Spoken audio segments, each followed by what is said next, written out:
자, 오늘 말씀은 마태복음 24장 3절로 7절 말씀, 세상 끝의 징조, 이런 제목으로다가 제가 읽도록 하겠습니다. 예수께서 감람산 위에 앉으셨을 때에 제자들이 종려이 와서 가로되 우리에게 이르소서 어느 때에 이런 일이 있겠사오며 또 주의 임하심과 세상 끝에는 무슨 징조가 있사오리까?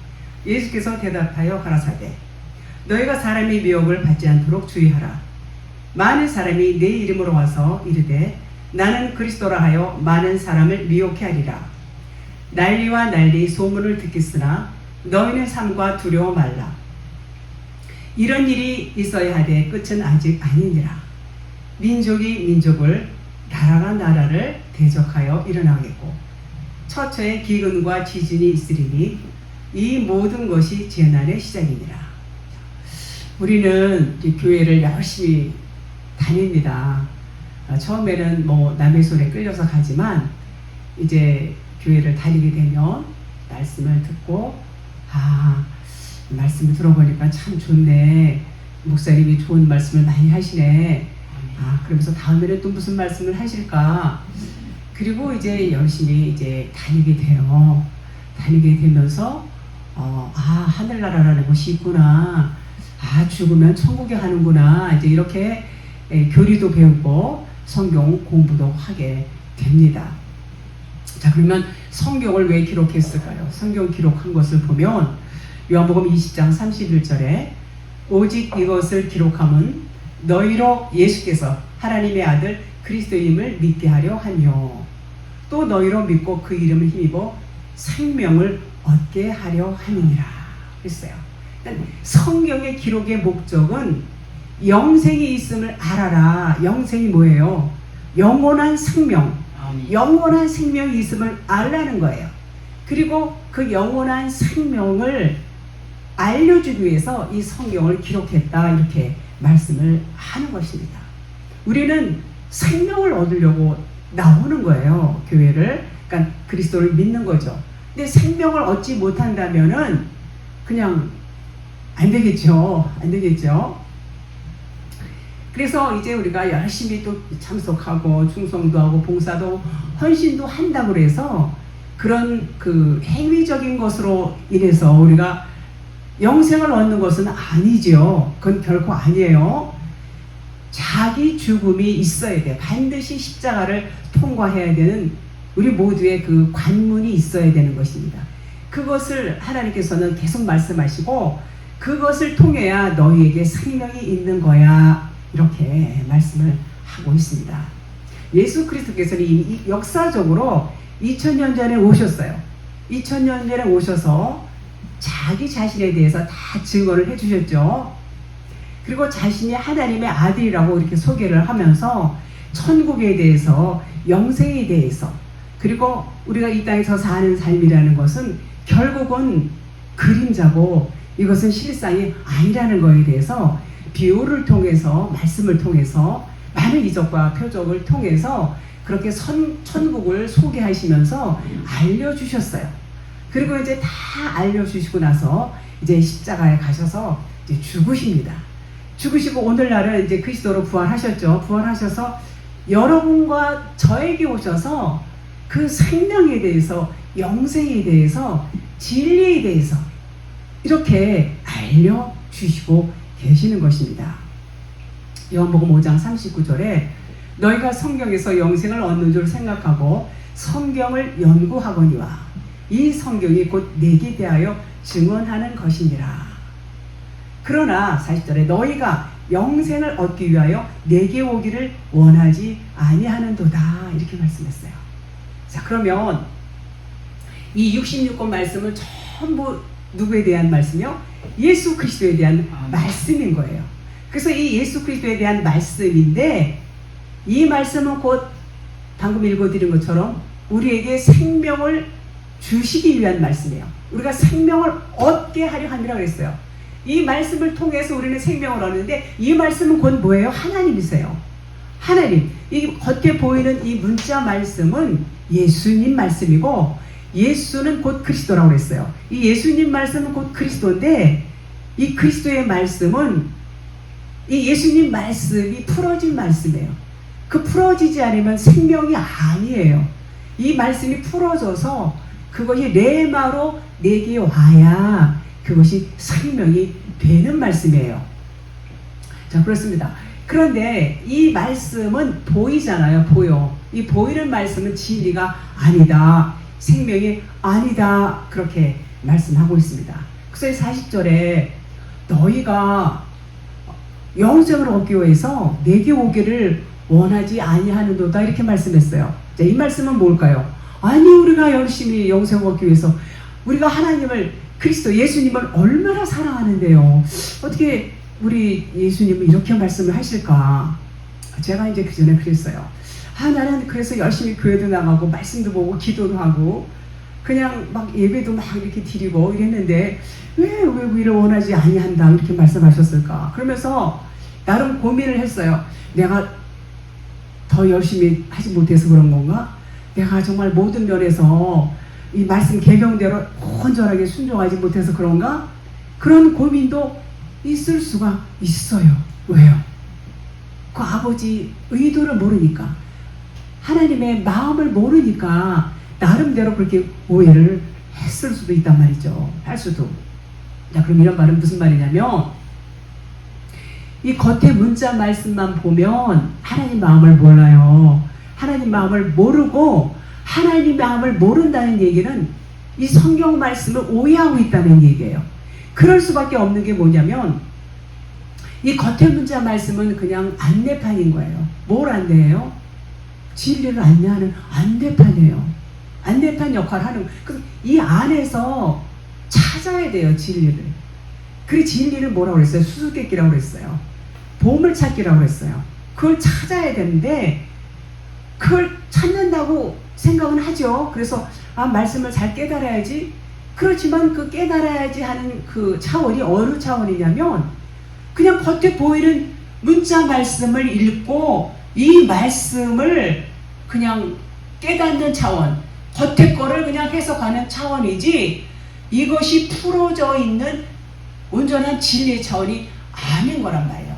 그러니까 어때요? 하나님 마음을 알 수가 없어요. 하나님 마음을 모르면 어떤 생각을 하게 돼요? 자기 생각이 있어요. 그 자기 생각이라는 것은 전부 육신이란 말이에요. 육신의 생각으로 성경을 보고 성경을 깨달으려고 그러고, 그러면 하나님 마음을 알 수가 없지요. 근데 그런 것을 보고 하나님은 진리를 우리가 전해줘도 진리를 어때요? 진리를 안 들어요.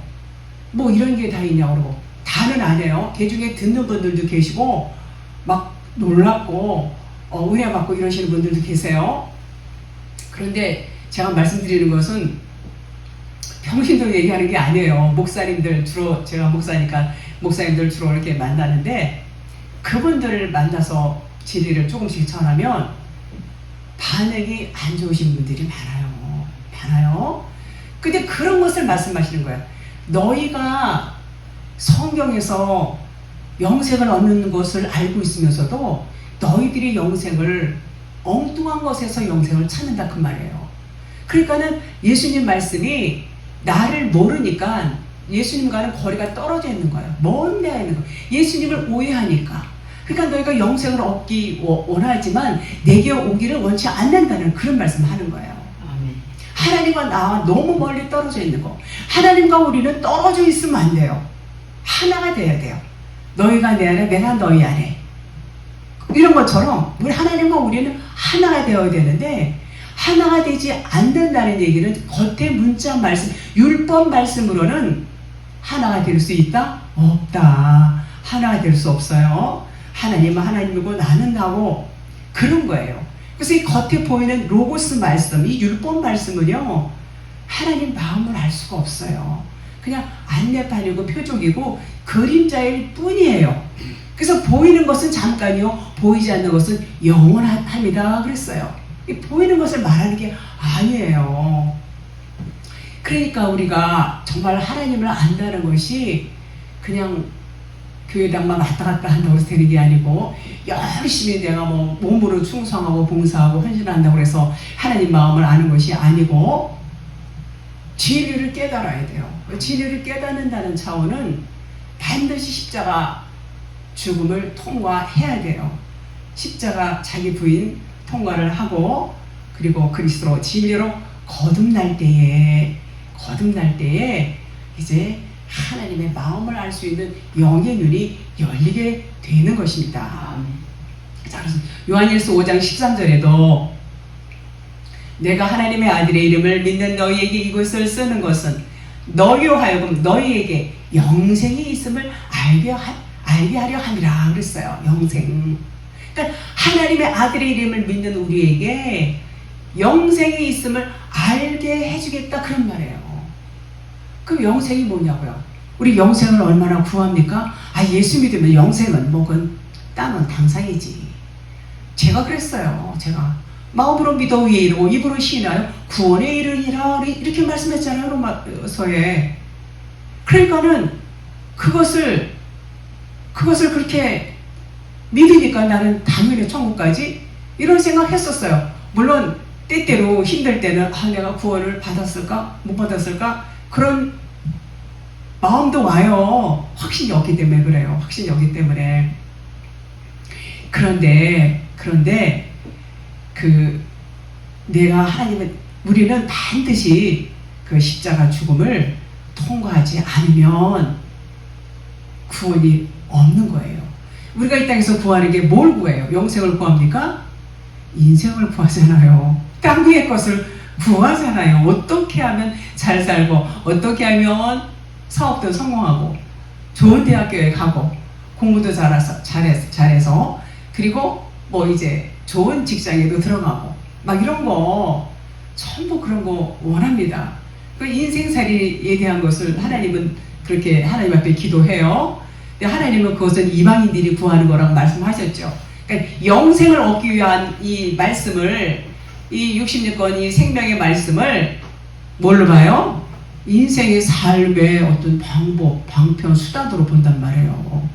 그러니까는 하나님의 마음을 알 수가 있다? 없다. 그렇게 되는 것입니다. 자, 그러면은 마태복음 24장 3절 본문 말씀 제가 다시 읽을게요. 예수께서 감람산 위에 앉으셨을 때 제자들이 조용히 와서 이르되 우리에게 이르소서 어느 때에 이런 일이 있겠사오며 또 주의 임하심과 세상 끝에는 무슨 징조가 있사오리까 이렇게 이제 물어보죠. 자, 그러면 여기서 징조라는 말이 나와요. 징조. 근데 계시록 6장 14절에 보니까 하늘이 종이축처럼 말려지는 것 같이 떠나가고 이런 말이 있죠. 그러니까 하늘이 어떻게 종이축처럼 말릴까? 이건 아무리 상상을 해도 상상이 안 가는 대목이에요. 많지요. 계시록 보면 그런 마지막 징조들이 많이 나와요.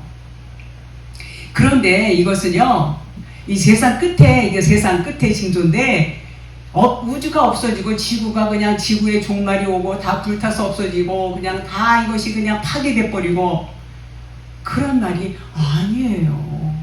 그런 말이 아니에요. 이 지구는 없어지지 않아요. 절대로 없어지지 않습니다. 이렇게 지금 말씀하고 있는 이 상상이 안 가는 이 대목들은 이게 물리적인 현상을 나타내는 것이 결코 아니에요. 이것이 전부 여러분과 제 안에서 일어나는 그런 현상을 말하는 거예요. 절대로 이 지구는 없어지지 않습니다. 전도서 1장 4절에 보니까 한 세대는 가고 한 세대는 오되 땅은 영원히 있도다 그랬어요. 땅이 영원히 있으면 하늘도 영원히 있는 거예요. 땅과 하늘은 없어지지 않는다는 이런 대목인 것입니다. 자, 그때는 무슨 징조가 있나요? 그러고 물어봤어요. 자, 그 말뜻은 내 마음 땅에 심령 성전이 지어지기까지는 어떤 일이 있나요? 이런 뜻이에요. 무슨 뜻이라고요? 내 마음 성전에 심령 성전이 지어질 때 어떤 일이 있을까요? 그런 말이에요. 그래서 그것은 이 세상은 어떤 일이 있을까요? 그런 것은 우리 마음에 어떤 일이 벌어질까요? 우리 생각에 어떤 일이 있을까요? 이런 말하고 똑같은 얘기예요.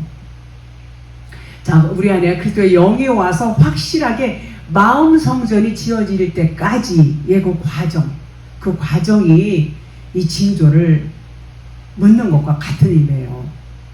자, 보이지 않는 세계를 우리가 이제 볼 수 있으려면 말씀드렸듯이 이 보이는 세계를 갖다 표적으로 봐야 돼요. 이 보이는 세계는 표적으로 그림자로 그냥 안내판으로 이렇게 볼 수 있는 눈이 있어야 돼요. 그러니까 영이 열려야 된다는 얘기예요. 영이 열려야 이 마음 성전이 지어질 때에 그 영적인 그런 상태를 우리가 깨달을 수가 있게 되는 것입니다. 자, 그래서 우리 육신의 생각이 영의 생각으로 바꿔져야 돼요. 그것은 겉성전이 있어요. 우리도 겉성전이 있죠.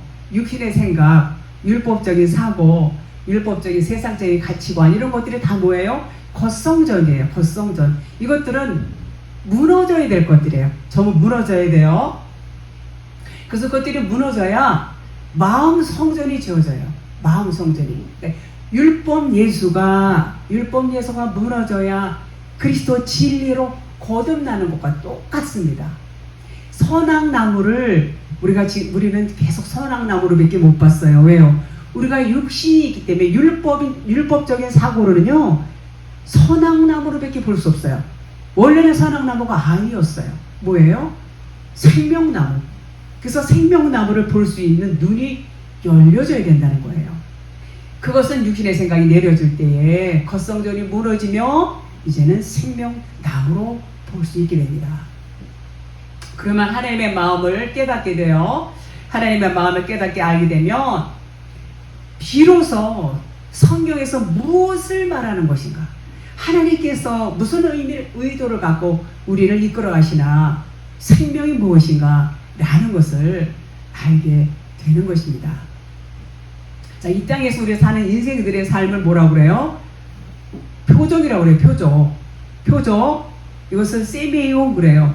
이걸 영어로 뭐 사인이라고 그러죠. 사인이라는 그러면 여러분들 알아듣기 쉽죠. 뭐가요? 이 땅에서의 삶이, 그러면 진짜 삶이 따로 있다는 거예요. 우리는 이 땅에 육신이 있어서 누구나 다 육신의 삶을 살고 있어요. 그러나 우리의 관점은 영생을 살고 있어야 돼요. 영생. 그 영생이라는 건 뭐예요? 육신은 사람이 육신이기 때문에 육신으로 살지만 영생이라는 것은 나의 주인이 내가 아니고 하나님이 되어야 돼요. 하나님, 그리스도가 나의 주인이 되어서 사는 삶이, 그게 영생의 삶이, 실상의 삶인데, 그 삶을 살기까지의 과정이 지금 징조가, 그때는 무슨 징조가 있나요? 이렇게 물어보는 거예요. 그래서 그 징조가 이제 경험이 되고 나면 이제는 영생의 삶을 살게 될 수 있는 것입니다.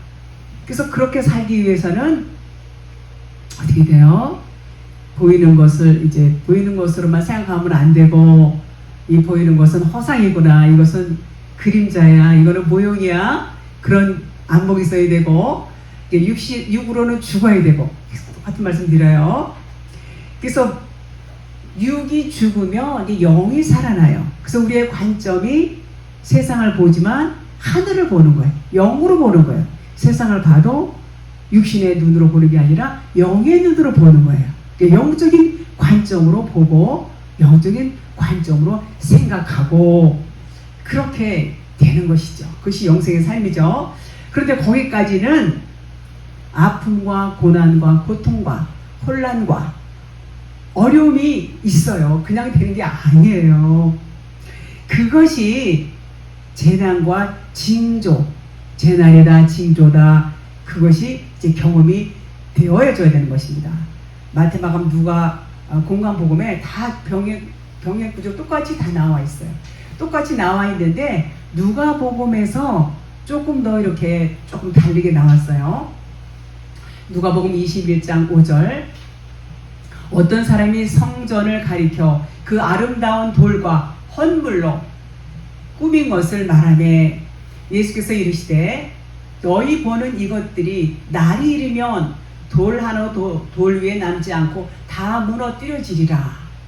그들이 물어 이르되 선생님이여 그러면 어느 때에 이런 일이 있겠사오며 이런 일이 일어나려 할 때에 무슨 징조가 있사오리까. 이것도 이제 비슷한 대목이죠. 자, 아름다운 성전. 아름다운 성전은 뭐예요? 아름다운 돌로 꾸민 뭐 성전 이렇게 나와 있죠.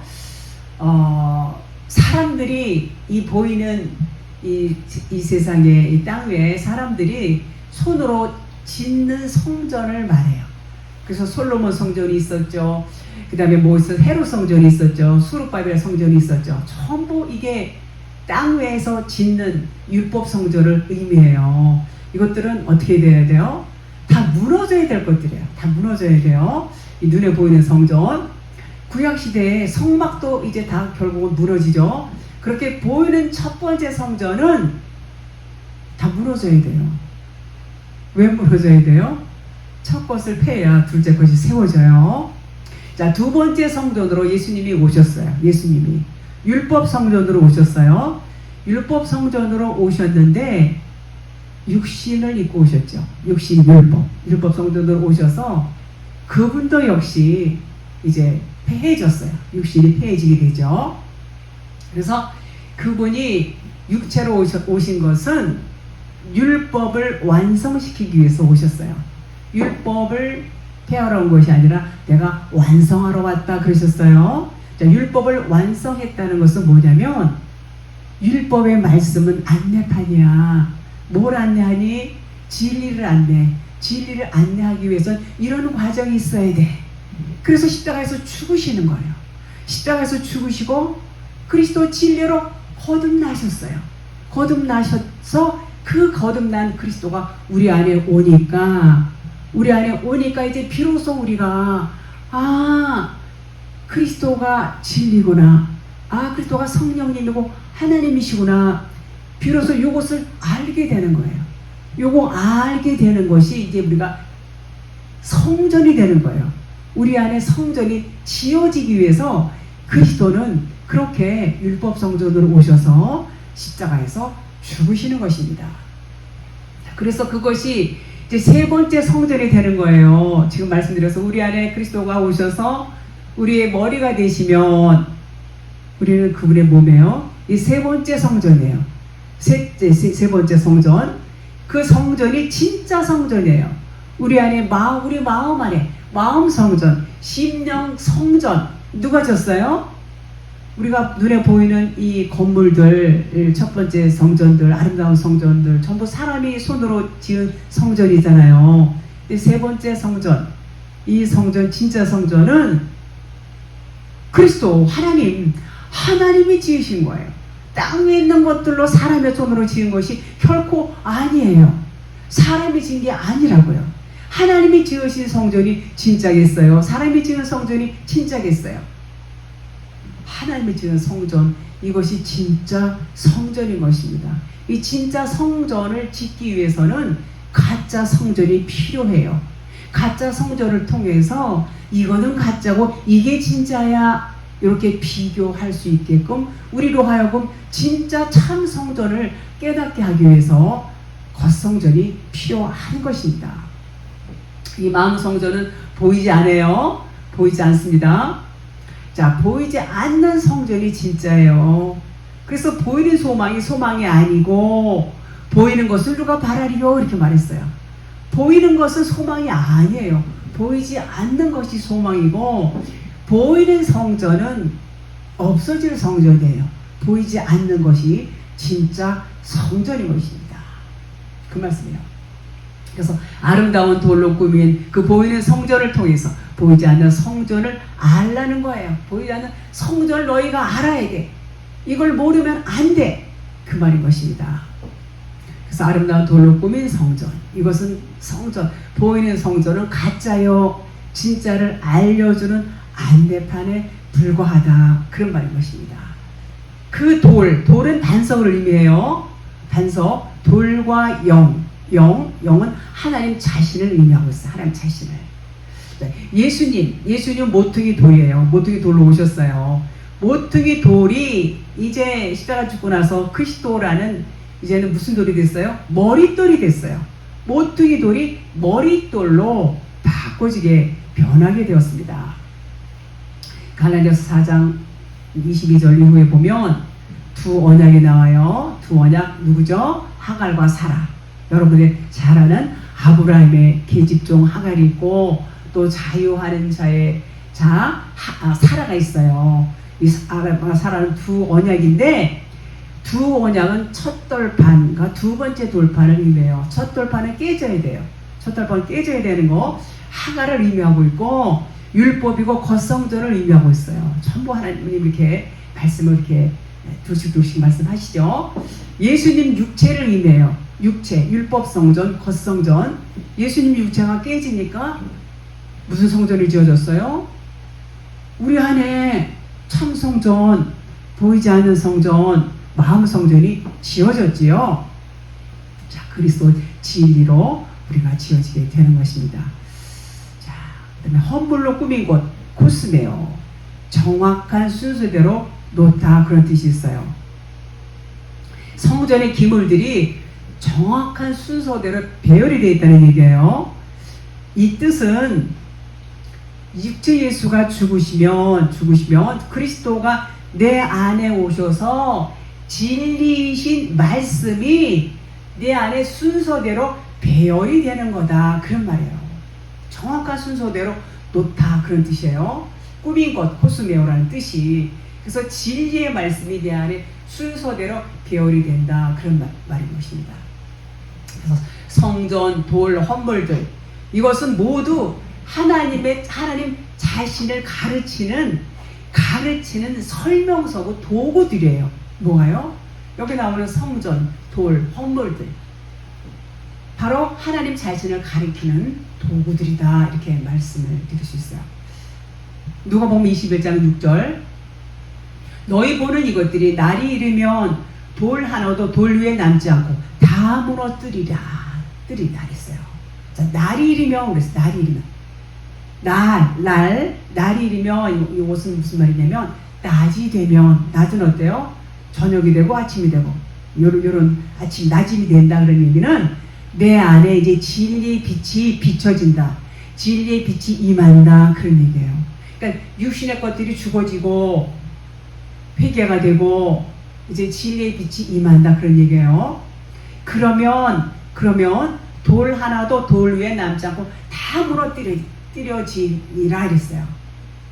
이 얘기는 첫 성전, 첫 번째 성전, 아름다운 돌은 무너질 돌이다, 그런 말이에요. 그러니까 첫 번째 돌이 무너져야 두 번째 그리스도라는 돌이 세워진다, 그런 말이에요. 장자, 율법, 겉에 것이 다 무너지고 나면 율법 말씀이 무너져요. 그럼 율법 말씀이 진리의 말씀으로 바꿔지는 거예요. 처음 우리가 교회 나가면 뭘 배우죠? 율법을 배워요. 율법. 성경에 나오는 이 겉에 거를 배워요. 전부 교리나 신학이 전부 그렇게 되어 있고 교재들도 전부 이 겉에 문자로 다 되어 있어요. 교회 나가면 그거 다 배워요. 그거 배워야 돼요? 말아야 돼요? 배워야 돼요. 이거 모르면, 이 겉에 문자를 모른다 그러면 진리를 알 수 없어요. 그래서 겉에 문자도 부지런히 배워서 이걸 익혀놓고 여기서 이제 진리를 찾는 단계로 가야 돼요. 초등학문에서 몽학선생에서 이제 딱딱한 젖이나 먹고 그냥 딱딱한 음식을 못 먹는 수준에 머무르면 안 되고, 이제 성장해서 이제 딱딱한 음식을 먹는 데까지 이르러야 돼요. 그 딱딱한 음식이 뭐예요? 진리를 깨닫는 거예요. 진리를 깨달아야 돼요. 자, 그래서 장자가 다 이제 처음 것들은 다 이제 어떻게 돼요? 부서지고 깨어지고 쫓겨나가야 돼요. 율법 말씀이 쫓겨나가야 되고, 첫 것이 무너져야 되고, 이제 문자 말씀이 쫓겨나가야 되는 거예요. 문자 말씀이 깨달아져야 돼요. 초등학문에서 이제는 고등학문으로 가야 되겠죠. 초등학문에만 머물러 있으면 안 돼요. 자, 그렇습니다. 그래서 이제 이것들이 왜 물러나기 전까지는 전부 내 안에서 무슨 노릇했어요? 왕 노릇했어요. 문자 말씀이 내 안에서 왕 노릇하고 임금 노릇하고 그렇게 좌지우지하고 그랬잖아요. 그런 것들이 이제는 부서져 나가야 돼요. 내 육신의 생각들이 다 깨져 나가야 돼요. 율법적인 사고, 나의 가치관 이런 것들이 다 무너져 나가야 이제 진리가 설 수가 있게 되는 것입니다. 자, 그래서 여기서 이제 맷돌을 제가 말씀드렸죠. 맷돌을 보면 이제 돌 위에 돌 위에 돌은 처음 말씀 들어온 거예요. 내가 왕노릇 했던 거, 그것이 맷돌 윗짝이에요. 내가 맷돌 윗짝 노릇하고 내가 그냥 내 마음대로 막 이렇게 왕노릇 하고 그랬죠. 근데 그것은 깨져야 할 돌이에요. 그것이 깨져야 돼요. 날이 이르러, 그 얘기는 뭐냐면 말씀드렸죠. 진리의 빛이 비춰져서 어두움이 지나고 아침이 오면, 그 말이 날이 이르면 그 말이에요. 그러면 그때가 주인 노릇하던 위쪽 맷돌이 깨져 부서지는 거예요. 부서져야 돼요. 부서지면 그 안에서 뭐가 나와요? 그리스도가 나와요. 속에 있던 그리스도가 드러나서 위로 올라오는 거예요.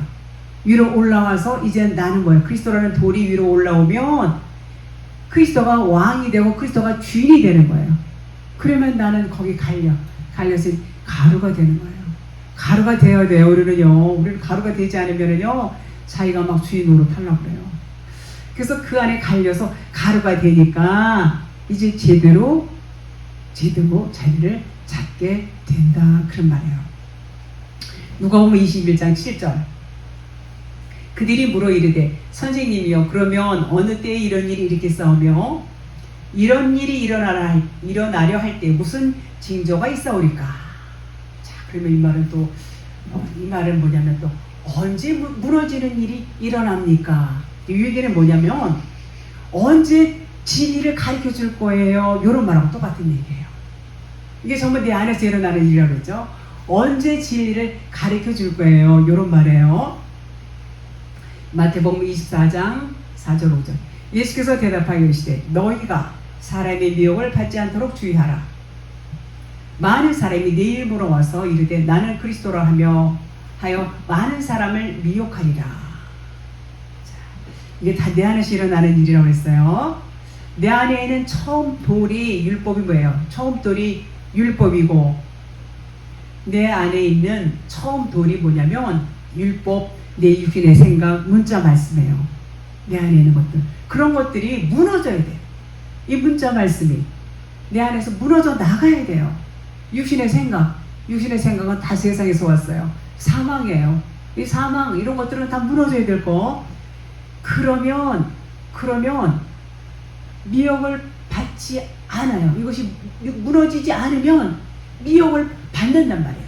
그래서 미혹을 받지 않도록 주의하라, 그 말인 것입니다. 그래서 이제 처음 돌이 이제 무너질 때 어때요? 내 안에 자기 가치관이 다 있는데 그거 무너지려니까는 쉽지 않아요. 수십 년 동안 신앙생활하고 지금 일평생 살아왔는데 그것들을 다 버리려니까는 얼마나 그게 이게 고착된 이 굳은 이 신념이라든가 이런 것들이 그게 하루아침에 무너진다는 게 이렇게 쉬운 일은 아니지요. 아니에요. 그러니까는 이제 자기가 지금까지 신앙생활했던 자기 기준이 있고, 자기 철학이 있고, 자기 인생관이 있고, 또 자기 가치관이 있고, 이런 것들이 다 있는데, 이거를 그냥 버리려니까는 얼마나 힘들겠어요. 자기가 할 수 없어요. 그 진리가 내 안에 들어오면, 그 말씀이 내 안에서 배열이 돼요. 이렇게 쫙 배열이 되면서, 어때요? 내가 지금까지 율법 말씀을 진리로 알았구나. 내가 착각을 했네. 내가 너무 하나님을 오해했네. 내가 지금까지 이렇게 알고 있던 이런 사실 같은 일들이 정말 이것이 진짜가 아니구나 라는 것을 깨달을 때 얼마나 내 속에서 난리가 나겠어요. 난리가 나야 돼요. 이걸 율법을 진리로 오해하고 하나님이 이렇게 좋으신 하나님을 저주하는 하나님, 우리를 불못에 집어넣는 하나님으로 오해하고, 얼마나 우리가 그렇게 오해를 했어요. 하나님은 그런 거 만들지도 않고 절대로 우리를 그렇게 고통 중에 거하게 하시는 분이 아닌 거예요. 이런 것들이 막 알아지면서 막 깨달으실 때에 무너지면서 한편으로는 막 감격도 오고 감동도 오지만은 한편으로는 어때요? 아, 이게 진짜 이거 자기 거 놓기 싫은 거예요. 놓기 싫은 것도 있죠. 그리고 막 혼란이 오고 혼동이 오고 막 정신이 없는 거예요. 막 정신이 없는 거예요. 그리고 내가 너무 정말 지금까지 믿음 생활을 열심히 한다고 했는데 잘못하고 있었구나. 이런 것을 막 깨닫게 되는 것입니다. 계속 말씀을 드리니까 어때요? 진리하고 율법이 분별이 와요. 처음에는 분별이 안 오고 힘들지만 자꾸 듣다 보면 분별이 오는데, 분별이 오기 전까지는 뭐가 와요? 혼란이 와요. 혼란이 오고 막 혼동이 오고 미혹을 받아요. 미혹을 받아요. 그래서 하나님은 어떻게 했냐면 미혹을 받지 않게 주의하라고 그러셨죠. 그렇지만 너희들은 할 수 없어. 내가 해줄 거야. 너희들이 미혹받지 않게 내가 해줄 거야. 요 말씀이 그 말씀인 것입니다. 그래서 진리를 알아야 될 필요성이 있어요. 그래서 진리를 알게 돼야지, 아, 이거는 가짜구나, 이거는 진짜구나, 이게 분별을 하기 시작하면 이제 점점 율법이 무너지지요. 마태복음 24장 6절, 난리와 난리 소문을 듣겠으나 너희는 삼가 두려워하지 말라. 이런 일이 있어야 돼. 아직 끝이 아니니라 그랬어요. 난리, 플레모스, 투쟁하다, 연속적인 전쟁, 이런 의미예요. 난리가. 그러니까 이거는 이제 지금 뭐 어디 뭐 전쟁이 많이 일어나죠. 지금도 여기저기서. 그런데 그런 난리를 말하는 게 아니라 내 속에서 일어나는 전쟁인 거예요. 내 안에서, 여러분 안에서, 제 안에서 일어나는 일들을 말하고 있어요. 이런 일들은, 세상에서 일어나는 전쟁은 뭐냐면 내 안에서 일어나는 전쟁의 모형이에요. 모형 잘 아시죠? 그것은 이제 진리의 눈으로 볼 때는 그것은 실상이 아니라는 얘기예요. 실상은 내 안에서 일어나는, 이 영적인 내 안에서 일어나는 전쟁이 실상이다. 이렇게 말씀을 드릴 수 있어요. 그래서 보이는 세상은 그림자이고 모형이죠. 보이는 육이란 말이에요. 영과 육은 반대예요. 육적인 것은 허상이에요. 허상. 그래서 영의 원수는 육이고 육의 원수는 영이다. 이렇게 말할 수 있어요. 그러니까 항상 영과 육이 대적관계에 있어요. 대적관계. 다 내 안에서 일어나는 일이에요. 그래서 땅의 기준, 육체에 속한 땅의 기준, 이런 것들, 이것도 다 육신의 생각이에요. 육신의 생각. 영은 안 보인단 말이에요. 영은 안 보여요. 보이지 않는 하늘의 기준. 하늘의 기준이 뭐예요? 진리고 생명이고 그것이 성령이에요. 영. 땅과 하늘과의 부딪힘이에요. 결국은 영적인 전쟁이란 말이에요. 그렇게 할 수밖에 없어요. 그러나 하나님께서는 사랑의 언약을 우리에게 주셨어요. 언약을 주셨어요. 하나님의 너희는 할 수 없어. 내가 해줄 거야. 그래서 진리이신 그분이 이제 내 안에 들어오시는 거야. 내 안에 들어오시는 거야. 그럼 어때요? 내 안에 육신의 것들이 무너지는 거예요. 그분이 오시면 육신의 것들이 하나씩 둘씩 벗겨지고, 그분이 오셔서 진리의 말씀을 자꾸 전해주시면 우리가 이제 진리로 세워지는 거예요. 진리로 세워져요. 육신의 것들이 벗겨져 나가요.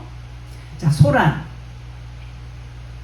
누가복음 21장 9절에 소란이 개혁 성경에는 이제 소란으로 돼 있고, 개혁 개정에는 소요로 돼 있어요. 또 같은 의미예요. 그래서 아카다스타시아. 불안정하다, 무질서하다, 동요하다, 흔들리다, 이런 뜻이에요. 요 소란의 그 어원을 보면 아카다스타시아인데, 요게 카디스테미에서 온 단어예요. 요 카디스테미는 아래에 두다, 아래서 호위하다, 여기서 온 단어예요. 그래서 요게 합성어인데, 카타 전치사와 히스테미, 세우다, 요게 이제 합해져서 된 단어가 요 카디스테미인데, 요 소란의 어원이 되는 말이에요. 그래서 아래로 세우다, 아래 것으로 서려고 하는 것, 이렇게 말하고 있어요. 그럼 요 아래 것이 뭐냐? 아래 것은 땅의 것을 말해요. 땅의 것. 그러니까 땅의 것으로 서려고 하는 거. 서려고 해요. 땅의 것으로. 근데 선다는 것은 거의 이제 하늘로 서다 이렇게 말하는데, 땅의 것으로 서려고 하는 거, 땅의 것은 진리예요? 진리 아니에요. 그러니까 잘못된 진리를 진짜로 알고 있는 거, 즉 가짜를 진짜로 알고 있단 말이에요. 이것이 아래 것이 위에 것인 척하는 것, 그런 의미예요. 뭐가요? 소란이. 자, 율법을 많이 알고 있어. 사람들은 율법을 많이 아시는 분들 참 많아요. 목사님들 뭐 아주 굉장히 많이 아시는 분들 많아요. 근데 그것을 진리로 알고 있는 것처럼 생각해. 내가 성경을 많이 알고, 이 성경 말씀이 진리지, 내가 이렇게 많이 알고 있어, 이렇게 생각하시는 분들이 아주 의외로 많아요. 이 소란 아래로 세운 아래 것으로 서려고 한단 말이에요. 그러니까 율법을 많이 알고 있는 목사님들이 많아요. 그 목사님들은 이제 자기가 의롭다고 생각을 해요. 나는 이렇게 많이 알고 있어. 그래서 그걸 진리로 또 오해를 해요. 이 겉에 율법 말씀을, 이 진리 정말 그 풀어진 해석된 말씀을 모르다 보니까 그냥 이 문자 말씀만 갖고 시작하고 문자로 끝내요. 그것을 보고 뭐라고 그런다고요? 소란이다. 소란이라고 이렇게 말합니다. 듣다 그러면 듣다, 듣는다. 땅의 소리를 여기저기서 듣는 거예요. 그 얘기는 뭐냐면 내면의 소리를 소문으로 듣는다, 그런 얘기예요. 그게 뭐냐? 소문으로 듣는다는 것은 난리와 난리 소문을 들으면서 자기 기준이 무너지는 거예요. 난리와 난리 이렇게 들어요. 난리와 난리가 들리면서 이제 자기 기준이 무너져. 자기 기준이 무너지지 않으면 하늘의 소리가 안 들려요. 하늘의 소리가 들려지기 위해서 반드시 자기 기준이 무너져야 돼요. 자, 그러면 무너지지 않으면 어렵죠. 하나님은 그동안에 자기 기준을 깨기 위해서는 어때요? 자기 율법, 자기 가치관, 자기의 고정관념, 세상적인 자기의 그 가치, 이런 것들을 전부 부시기 위해서는 환경을 통해서 또는 사람을 통해서, 어떤 질병을 통해서, 어떤 물질을 통해서, 어떤 사건을 통해서 반드시 하나님은 나를 내려놓게 만들어요. 나를 내려놓게 만들고 내가 내려지기 위해서는 하나님은 그런 방법을 쓰기도 하세요. 그러면서 나를 깨부시는 작업을 하시는 거예요. 왜요? 우리를 사랑하시기 때문에. 우리에게 진리를 알려주시기 위해서, 진리가 되게 하시기 위해서 우리를 그렇게 이끌어 가시는 것을 볼 수가 있습니다. 그래서 나를 힘들게 하는 부분들이 다 하나님의 사랑하심이구나 라는 것을 깨닫기 위한 것인 그것을 깨달아야 돼요. 그것을 깨닫지 못하면 어때요? 또 반복적으로 어려운 일이 당할 수밖에 없어요. 빨리 깨달아야 돼요. 그 깨닫게 되면 어때요? 굉장히 그 마음이 감동이 오고 또 그러죠. 자, 그래서 그런데 우리가 진리로 완전히 세워지기 전까지는 우리 스스로는 나의 육신의 것들을 밀어버릴 수가 없어요. 육신의 것들을 버릴 수가 없어요. 진리로 더 이렇게 다져져야 돼요. 그러기 위해서는 자꾸 말씀을 들어야 되고, 하나님은 자꾸 우리에게 그렇게 말씀을 듣기를 원하십니다. 근데 그렇게 안 되면, 그렇게 되는 과정까지 가기에는요, 여러 가지 그 일들이 있어요. 막 두려움도 오고, 또 염려도 되고, 막 그 의심도 되고, 이런 생각들이 막 온단 말이에요. 그런 생각들이 많이 와요. 순간순간 막 혼란에 빠지기도 해요. 그 경험이 있어야 돼요. 그래서 그런 경험을 할 때마다 어때요? 어떤 때는 마음이 이쪽으로 쏠렸다, 또 이쪽으로 갔다, 막 이렇게 돼요. 아, 이게 진짜인가? 아, 이것도 거짓말이 아닐까? 의심도 생기고, 너무 황당하기도 하고, 막 거짓말 같기도 하고, 이런 생각이 올 수가 있어요. 그러면 어떻게 돼요? 그러면은 그래서 기도해야 되는 거예요. 기도해서 하나님께 응답을 받아야 돼요. 제 경우를 말씀하는 거예요. 저도 막 이런 과정이 있었어요. 막 힘들었어요. 그래서 막 그냥 소리도 지르고 뭐 울기도 하고 뭐 그냥 그렇게 눈물이 많이 나왔어요. 어쨌든 그런 과정을 통해서 하나님께서 응답을 안 주실까요? 주십니다. 응답을 주시면은요 확신이 와요. 확신이 오고 막 신이 나요. 신이 나고 아주 기쁨이 옵니다. 여러분들도 그런 경험이 있으시기를 바랍니다. 자, 창세기 21장 8절. 아이가 자라매 젖을 떼고 이삭이 젖을 뗄 때에는 떼는 날에는 큰 잔치를 베풀었더라. 요거 젖을 뗐다. 요거 이삭 얘기하는 거예요. 젖을 뗐다는 것은 율법을 젖으로 나오죠. 율법을 젖으로 상징을 하고 있어요. 율법의 젖을 뗐다는 거예요. 율법은 떼야 된다는 것을 지금 말하고 있어요. 율법의 젖을 뗄 때에 잔치를 베풀었다고 했어요. 그래서 젖을 떼는 날이 여러분도 와야 되고 저도 와야 되고 누구에게나 와야 돼요. 젖을 떼지 못하면 율법 안에 갇혀있는 상태예요. 그래서 거기서 나오기 위해서는 반드시 젖을 떼야 돼요. 젖을 떼서 이제는 딱딱한 음식을 먹을 수 있어야 돼요. 진리를 깨달아야 된다는 얘기예요. 10절에 보니까 그가 아브라함에게 이르되 이 여종과 그 아들을 내쫓으라.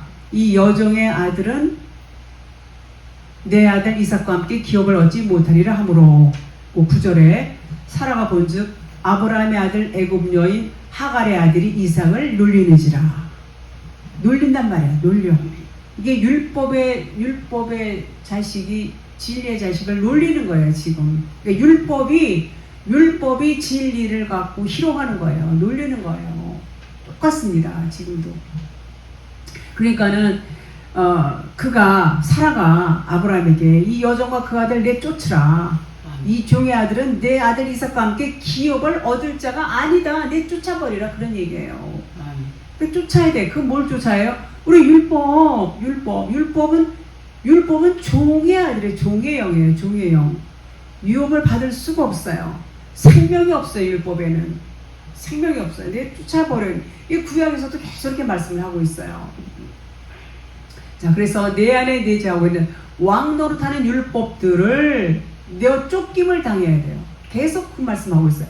내 안에서 가짜가 진짜 행세를 하는 거예요. 그래갖고 진짜를 희롱해요. 진짜를 놀린단 말이에요. 뭐가요? 가짜가. 저도 여러 번 경험했어요. 자, 진짜를 희롱하고 있다. 내 속에 뭐가 있어요? 내 속에 율법이 있어요. 내 속에 하갈이 있어요. 내 속에 이스마엘이 있어요. 이거 다 버려야 돼요. 다 내쫓아 버려야 돼요.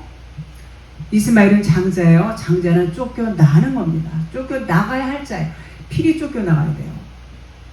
자, 예수님 제자들도 예수님을 깨닫고 나니까 예수님을 떠났어요. 떠나는 것처럼 육체 예수는 떠나야 하고 진리 그리스도로 우리가 하나가 되어야 되는 거예요. 육체 예수가 떠나지 않으면, 우리에게서 떠나지 않으면 진리 그리스도와 하나가 될 수 없어요. 그래서 육체 예수는 반드시 떠나야 돼요. 율법은 떠나야 돼요. 율법은 마침을 해야 돼요. 그래야 진리와 하나가 되는 거예요. 그리스도와 하나가 되기 위해서는 우리는 그리스도와 하나가 되기 율법에서 마침을 해야 돼요. 율법에서 마침을 하지 않으면 진리가 될 수 없어요. 그리스도와 하나가 된다는 얘기는, 그리스도는 진리예요. 진리와 내가 연합하면 나도 진리가 되는 거예요. 지금 그 말씀이 하나님께서 계속해서 우리에게 그 말씀을 하고 계시는 것입니다. 그래서 우리가 이렇게 이삭이 유업을 받을 수 있는 것처럼 우리도 율법을 내쫓아버려야 이삭처럼 하늘나라를 유업으로 받을 수가 있는 것입니다. 마태복음 24장 7절 민족이 민족을, 나라가 나라를 대적하여 일어나겠고 곳곳에 기근과 지진이 있으리니. 자, 그래서 민족이 민족을, 그러니까 막 저 민족하고 이 민족하고 막 싸워 대적해서 지금 지진이 많이 일어나죠. 기근이 있죠.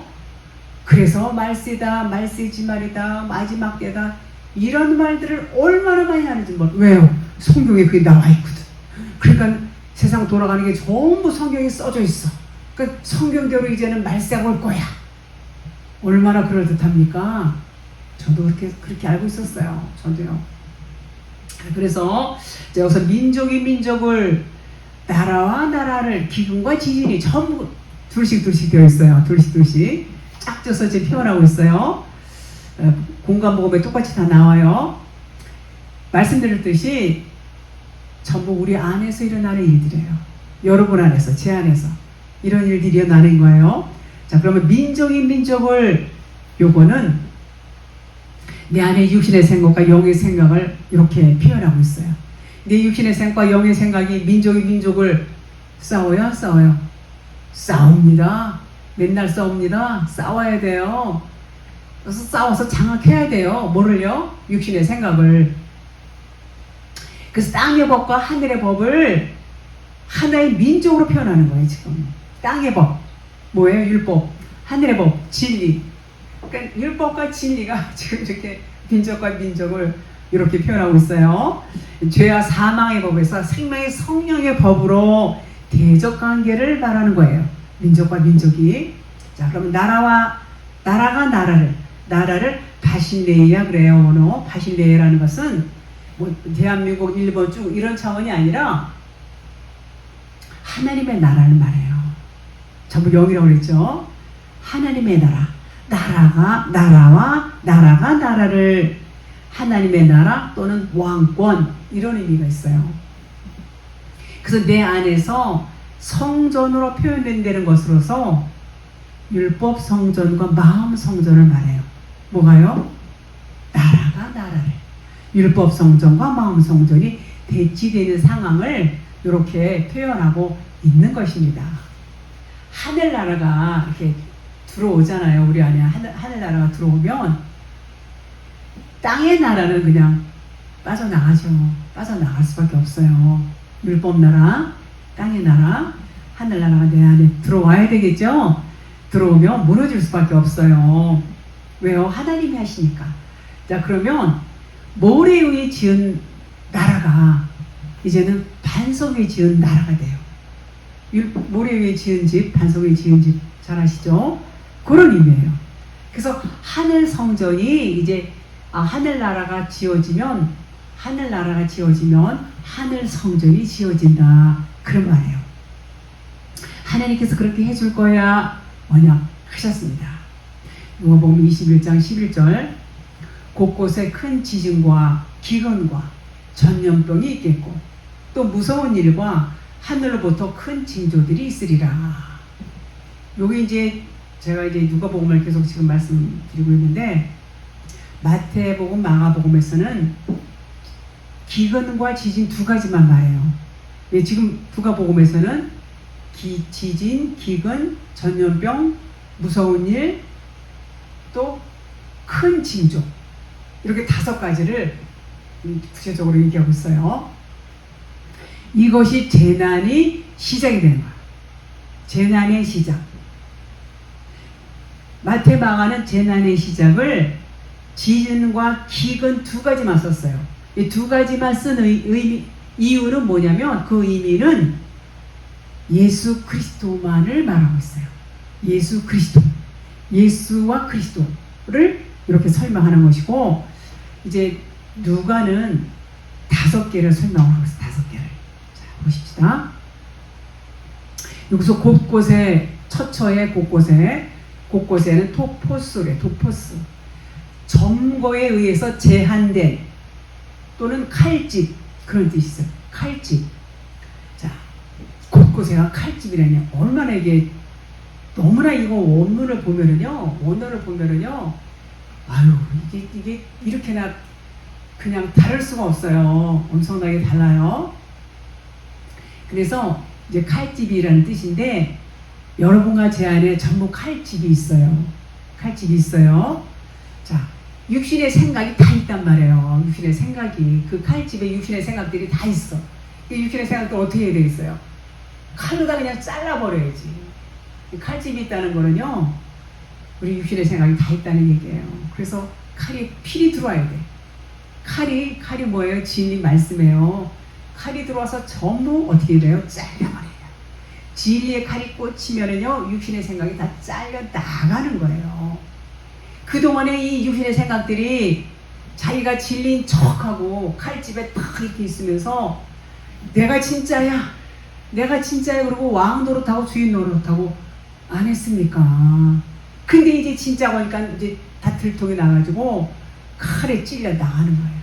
진리가 진짜 진리가 들어왔어요. 진짜 진리가 들어오니까 이 육신의 것들, 이 율법 것들, 이 세상적인 것들이, 땅의 것들이 아이고 이제는 우리가 이제 끝났네, 도망가자. 도망가는 거예요. 잘려 나가는 거예요.